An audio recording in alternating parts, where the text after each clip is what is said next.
My name is Mark Stafford. I'm a senior designer at the LEGO Group, and I've been recently working on Jurassic World sets. The set consists of a large Tyrannosaurus Rex and the iconic Jurassic Park gate with several vignettes hidden away in the back of it, which are all call-outs to famous scenes from the movies.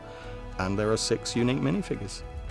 We decided to go back to the Jurassic universe with the new movies. There was a very large grey dinosaur which was built by Mike Psyche in the creator area, and he was very keen on this becoming a creator set, and we stole it. And we basically said, let's see if we can get a Jurassic World set out of this.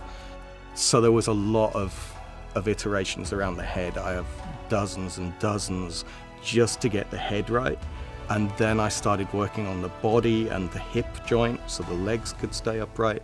And then the whole weight of the dinosaur comes down to the ankles. The tail was pretty much as Mike had built it on the grey one. I mean, from the beginning, the tail just looked beautiful. I didn't want to mess with it. I just changed the colours and introduced the striping. It's not minifigure scale. They're both considerably larger, I think, than minifigure scale would be, and they go quite well in the vignettes built into the back of the gate, but they're not really to scale with what's at the front, and definitely not with the T-Rex. He can swallow them in one bite, and as we saw in the movie, it takes 2 bites normally. So we have the 2 carryover figures that are Ellie Sattler and Alan Grant, but the new figures will be John Hammond, and then we will also have Ray Arnold in his white lab coat.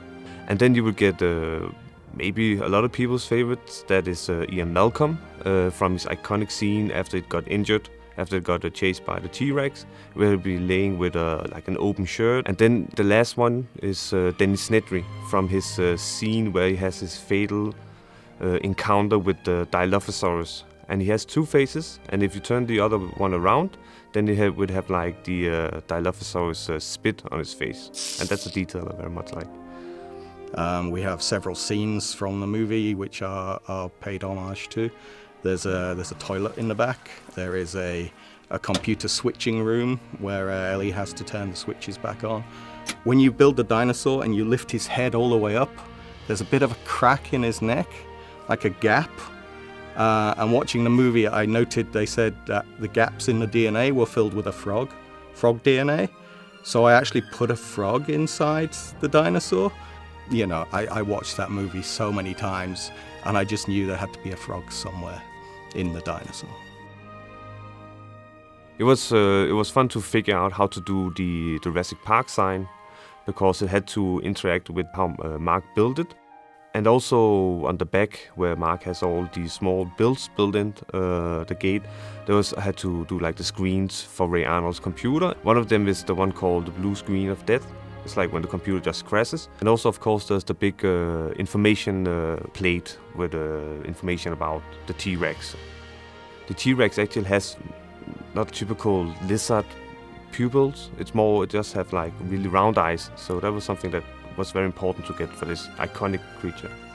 Designing this set, I think the most enjoyable thing was when it finally stood up and stayed stood up. Its feet didn't lean forwards or give way. It is now a very stable model, and just the fact that it looks very organic, and yet it's made out of Lego blocks which are square.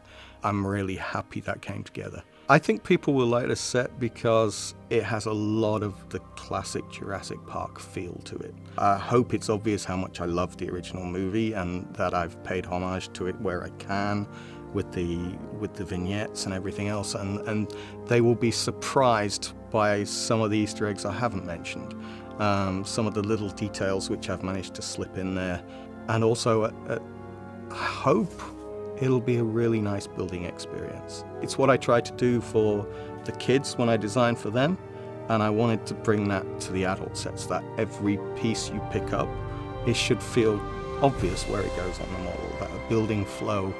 I really hope I've brought a nice building flow to this. Every time I see one of my models in the shops, it blows me away, because just 6 months or a year ago, the only place this existed was on my desk at work. And to see it in a shop, it's always like, oh, what's this doing here? How did this get here? And I know it's because there's thousands of people at LEGO who went away and started the molding machines up and the building instructions being printed and the packing being done and the boxes being loaded.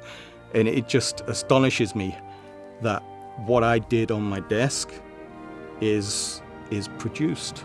That the rest of LEGO does such a good job at making sure it sits there on the shelf.